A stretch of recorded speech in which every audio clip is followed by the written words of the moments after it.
And I believe they read the two holy books. Nothing can happen without peace, forgiveness.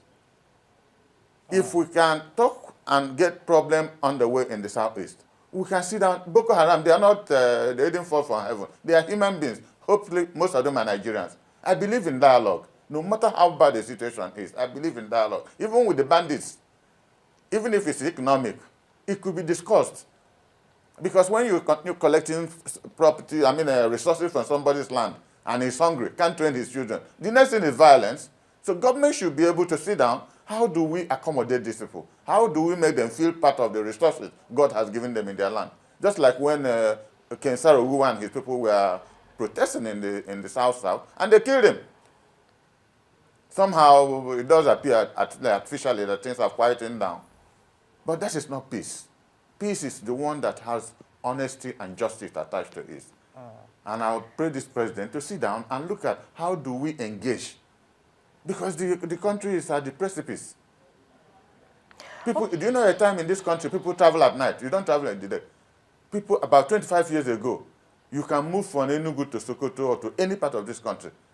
And nobody will stop you on the highway. Try it now, you end up in a morgue somewhere. You can try it. And every day we see the security situation in the country, going down, and it does appear nobody's interested.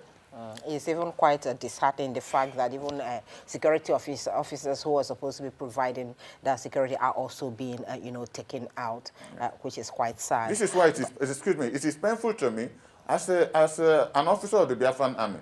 When I see Nigerian soldiers in uniform, you don't know how much appreciation I have for them, because I know what it means, that their life is on the line. They are being killed, like we said, and nobody supports that kind of thing. Who kills them? Is it impossible to find out who is doing this? How are they doing it? Are they living? Just like Imo governor was saying when he visited the place, something happened. Are these people not part of the community? Is there a conspiracy from outside Igbo land to make sure we don't move forward, that our people should be killed, so that people are encouraged to go and kill security forces? Does the security man you killed, would it make it easier to release Nnamdi? You see, there are localized problems being engineered by factors you cannot explain immediately. This is why I would expect that if our 5 governors can sit down and tell themselves the truth and organize some serious-minded legislators at the federal level, especially with the Deputy Speaker of the Federal House, we help people. They can sit down this president and talk to him.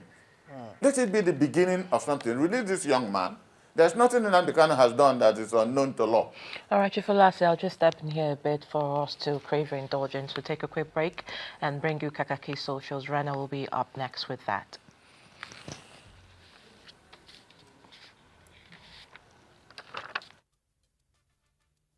Thank you so much for staying with us. Of course, we are beginning